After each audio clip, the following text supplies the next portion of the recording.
Good morning. If you're watching, did that help? I don't think. I don't really care anymore. So I've already got a few death threats this morning from a friend. Not a friend, a friend's boyfriend. Because I've been having a rough few days, and I am a former methamphetamine user, which started with using Adderall in college. I wrote my senior thesis in 1 week. C plus. I wasn't really that upset about it. I had two majors. One was dance, and the other was English literature. Oh, you're a piece of shit, STFU. I didn't do a GD thing wrong. Oh, he just told me not to use the GD word, and I said it's 2 words. I should not antagonize this man because he is hyped up on some shit.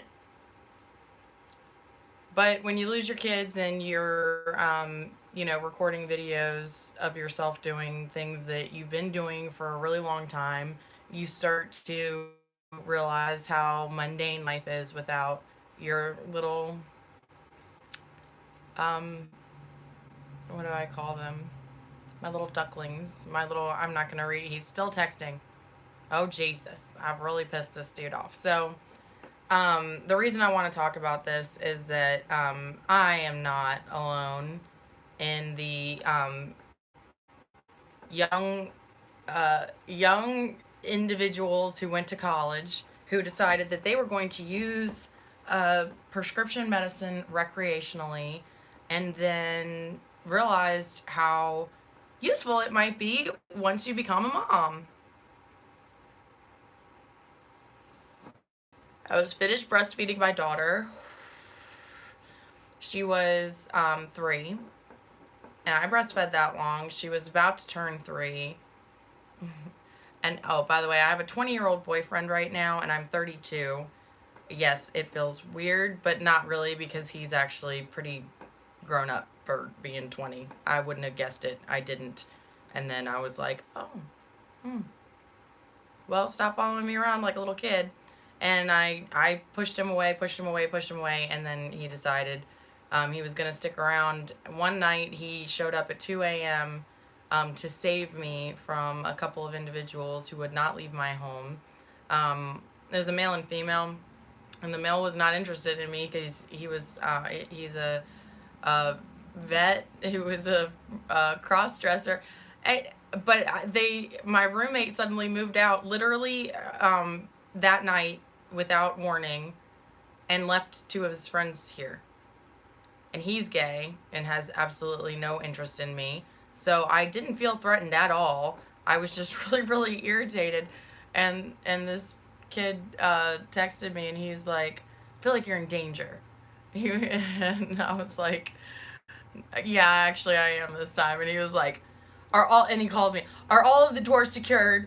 And I was like, he doesn't really talk like that, but he was very, very worried about me. And I was like, can you just come and take these people somewhere so I can go to bed, because I have PTSD and I can't sleep with people in my house.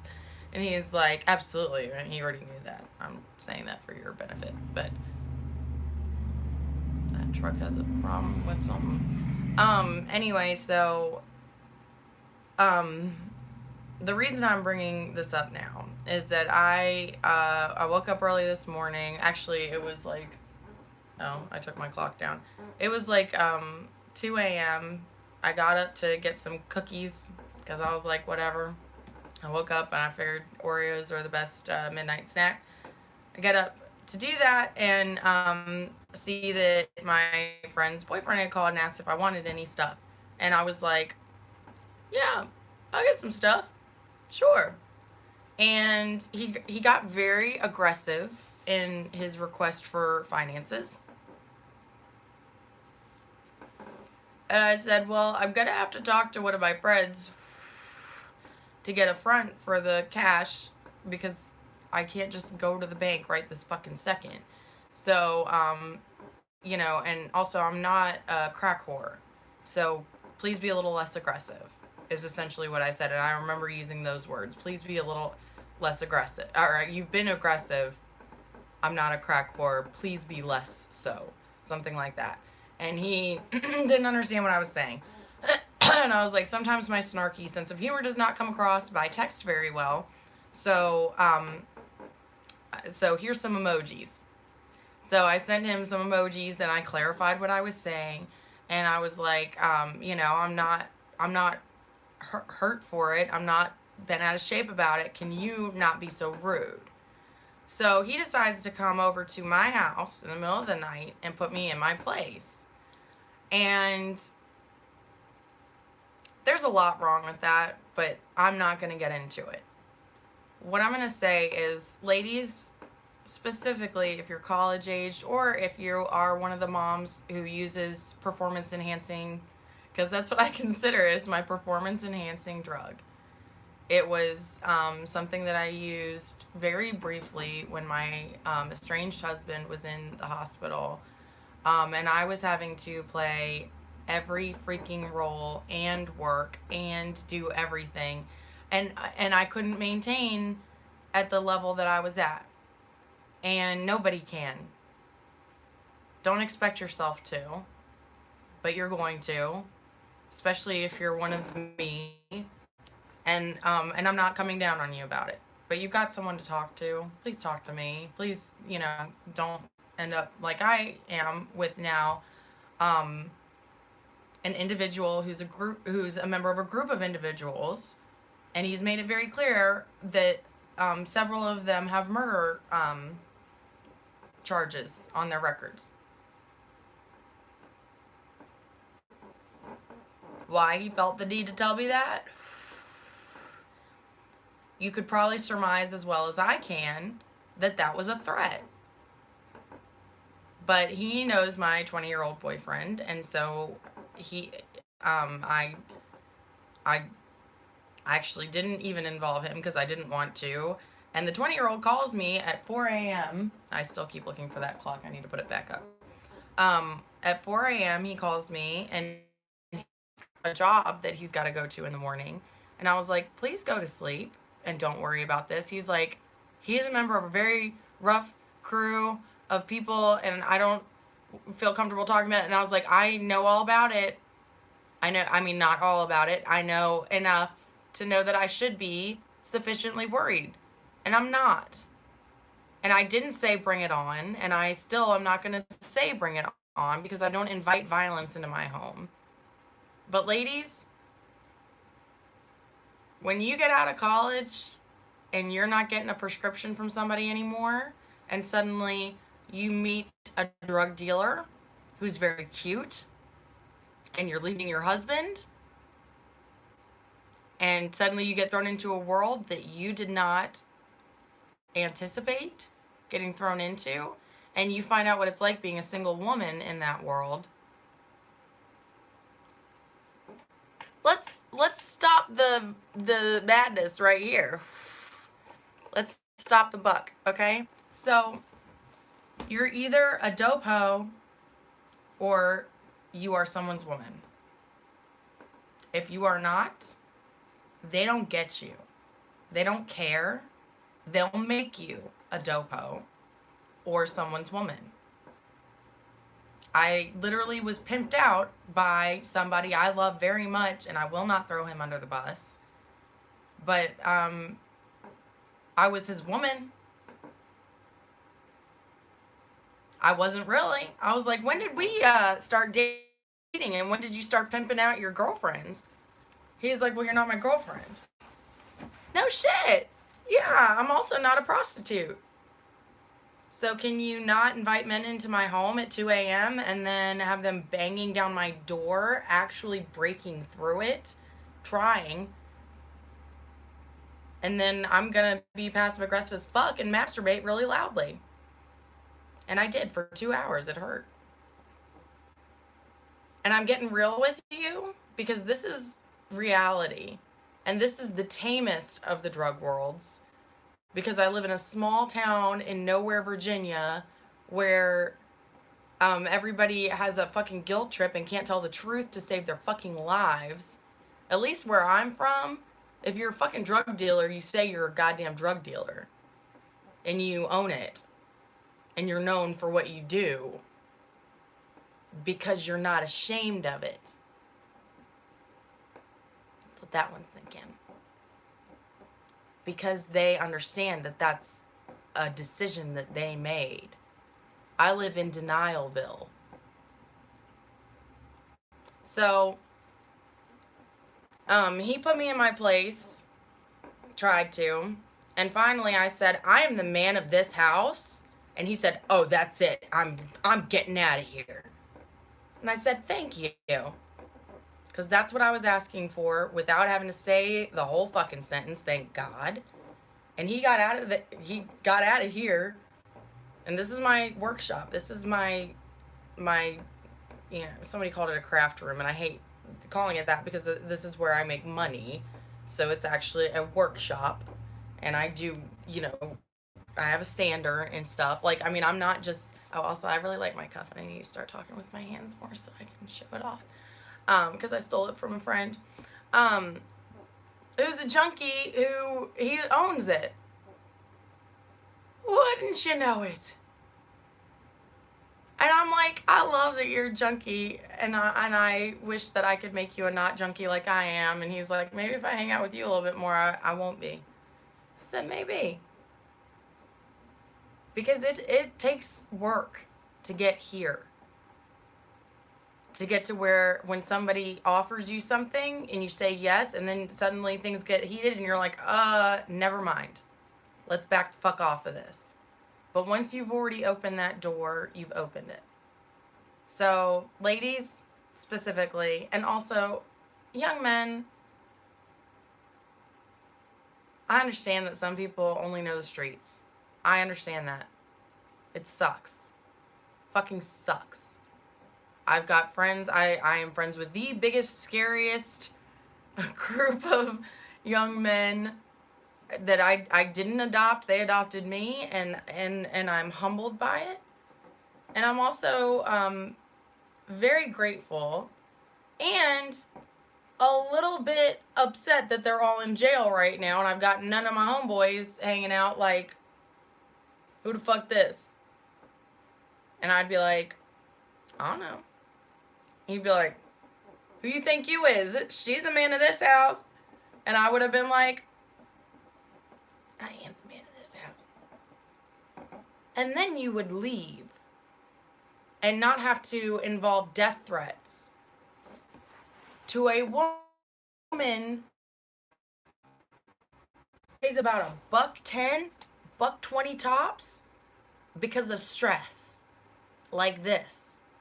Because see, when I stopped using, the weight didn't come back on. Would you like to know why? Because it's scary.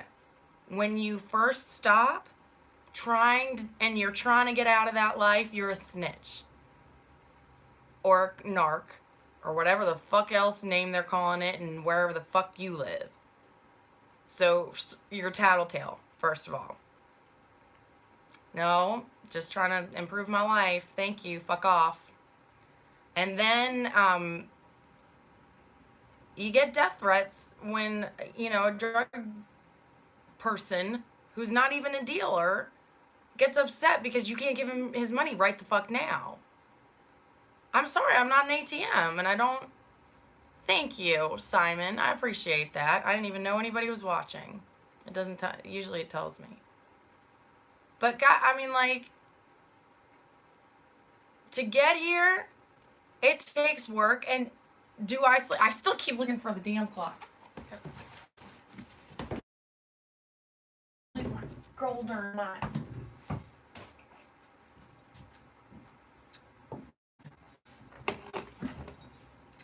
It takes work. It takes a lot of energy. It takes a lot of sleep through the fucking week because you're catching up on sleep from months and potentially years. I don't know how long you've been using. But, ladies, there's a reason that God made a circadian rhythm. You need to sleep. You need to heal your body. You can't expect to maintain at that level all the freaking time and not have consequences. You're going to have health consequences. You're going to have my teeth.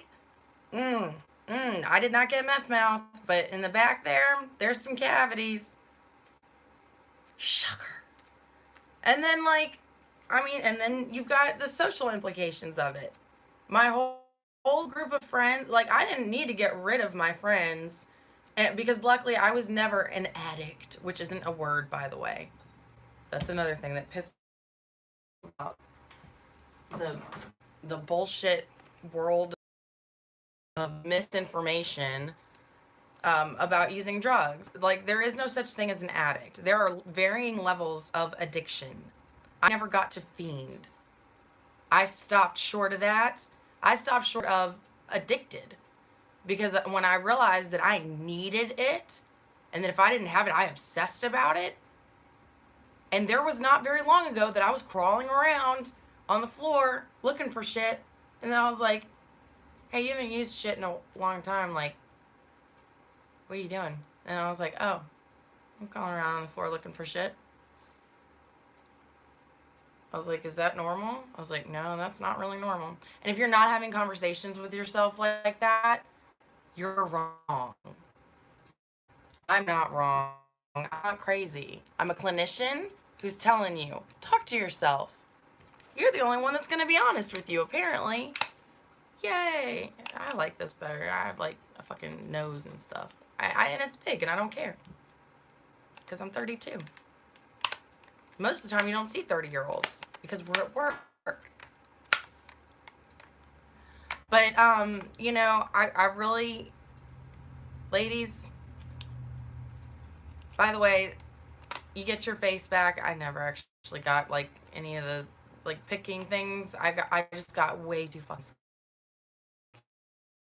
skinny.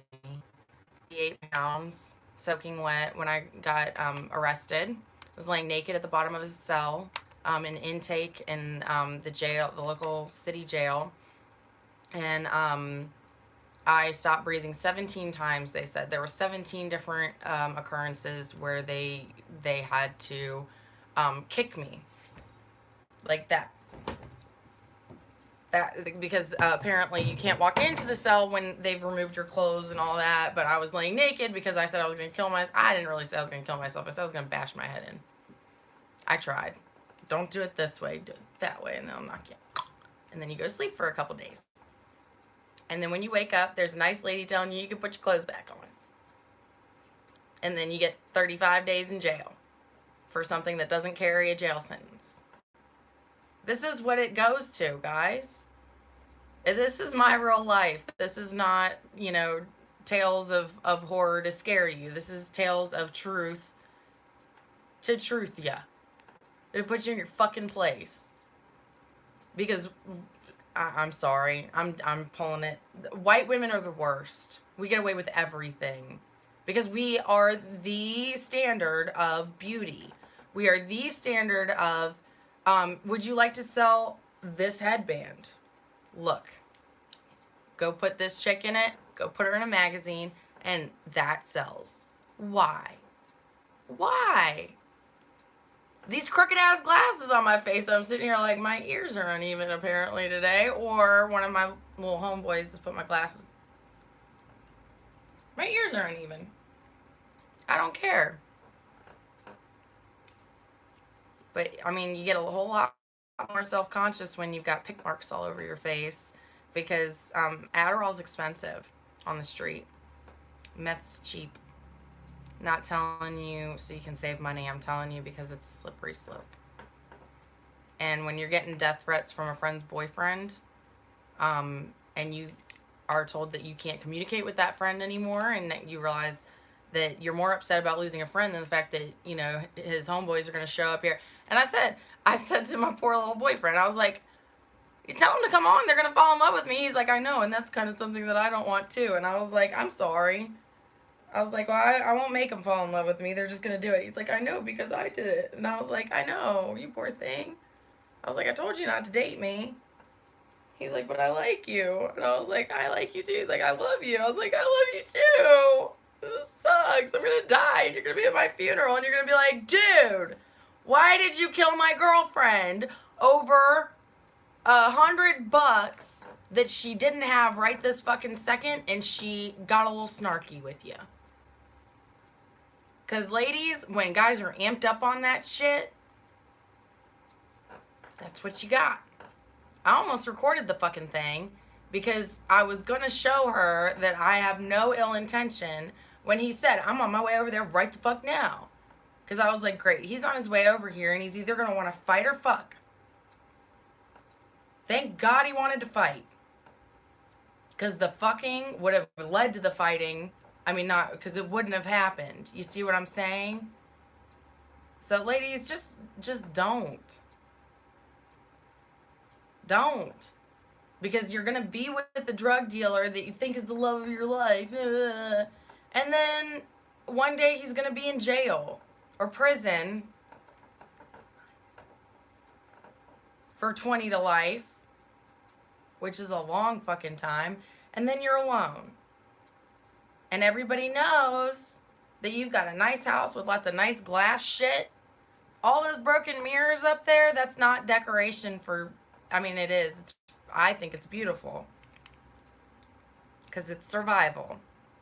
But, you know, waking up to hearing that several times, it sucks.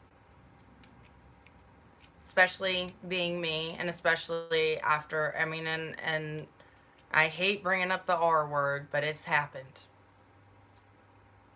a couple of times since I met the love of my life that brought this world upon me, even after I asked him not to. So, prescription abuse is not funny. It's not a laughing matter. You know, the drug world is not a laughing matter, but it's a world I respect, and honestly, there's a place for it. There's money in it. I'm not going to sit here and dog on drug dealers, because all of the ones that I knew as the drug lord, is what the police called me, we knew you were the brains behind it. I was like, no, just because I wear glasses doesn't mean I'm the brains behind anything. We know that you're a part of this. No, I'm not. I wasn't. I said, I don't want to know anything about this. I don't want to know how much it costs. I don't want to know anything about it other than, you know, hey, throw me some. Because I got shit to do. And when the kids were at school and when they were, you know, with someone else, and I timed it because I was that fucking responsible. But ladies, I know that not all of us do that. And I know that it's a slippery slope, and that if I had kept that issue, that habit, because I'm not going to call it an addiction. Well, if I had kept that habit up and let it get to addiction status, and if I hadn't, just spit all over the place, lost my children at the very fucking beginning of it all, and let that be my slippery slope, then it probably would have slippery sloped into that. And then we would be having different conversations of my children remembering mommy getting high in front of them. And thank God they're never going to have that. So I don't care who lied to CPS and said that that happened. I got a clean conscience about it. But losing my kids, that was a wake-up call. And the judicial system doesn't give a flying fuck about, you know, rehabilitation. They don't care about, you know, all, and excuse me, this was Virginia, so I'm not going to get into all that, but just don't do it anymore, ladies. Specifically, guys, you don't need it either. You're going to become impotent, which means your dick doesn't work. I'm not telling you for my health, although it would have helped if certain individuals had known that. Now I'm just ranting because I'm waiting for the sun to come up, and I am a little bit scared. I got a healthy fear of, you know, groups of individuals who are methed out of their fucking minds. Oh yeah, I hate that bitch. Oh yeah, she's a fucking, oh yeah, she's a snitch. Let's go get her. I don't care if she can't leave her fucking house because she's got agoraphobia. Oh, you know a big word. What does that mean, dude? It means I can't leave my home for fear of going into the world because the world done fucked me over. So welcome to my life, guys. You still get picked on even if you become the agoraphobic pretty lady up the street who's like waving at people, and people are like, oh, she's so nice. I don't understand why she never leaves. Fear. It's not even a real fear. It's a phobia. So it's like, I'm not even afraid. I'm not afraid anything's going to happen. And everything bad that's happened has happened in my house. But I don't want my house to burn down because then I'm not going to have anywhere to go. So I guess I better stay here. Anyway, I mean, like, yeah, mine's an extreme case, but let's make fun of it. Let's laugh about mine so that you don't have to live yours. Because I told a chick that was the slippery slope she was going down. And guess whose boyfriend showed up at my house tonight? It sucks. It really does. It sucks being right. But when you've lived it, you know it. And I mean, and the other ladies who are sitting there watching this are like, oh yeah, it fucking sucks. I know, and we can't say anything. Because when she's on that path, she's on it. And we just gotta watch her slide and be there for her. And I tried. She slept in her cold car one night, and I was right up the fucking street with 4 bedrooms that are empty. Where you at, bitch? Show up here. Don't sleep in your cold car just because you're ashamed that you went down my slippery slope. That's why I went down it. Because I'm at the bottom waiting for your ass. So, ladies, please like and subscribe because this is how I make my money, because I'm going to be on mental disability for the rest of my life because I'm a fucking crazy person now and I can't leave my home. Yes, it's like the show Shameless. I don't know if the American one has the lady with agoraphobia, but the British one did. And, yeah, it's real. Because every time I go out in public, everybody's like, the whole time, you got this, you got this. And the whole time I'm like, the more you say that, the more tears are forming. So please shut the fuck up. And then you get to smile and wave at someone's boyfriend who's like, hey, I haven't seen you in a while. And suddenly you're terrified because there's a man talking to you and you just got sexually assaulted. Stop. Just stop using the drugs, please. Everybody on those blue light things, they all say that it's a slippery slope and that it always leads this way, and it fucking does. Even for the ones that look like we got our shit together. Sorry. I kept my shit together, but as soon as someone says meth out loud, maybe if you whisper, I don't know. No, just don't do it. All right? Thank you.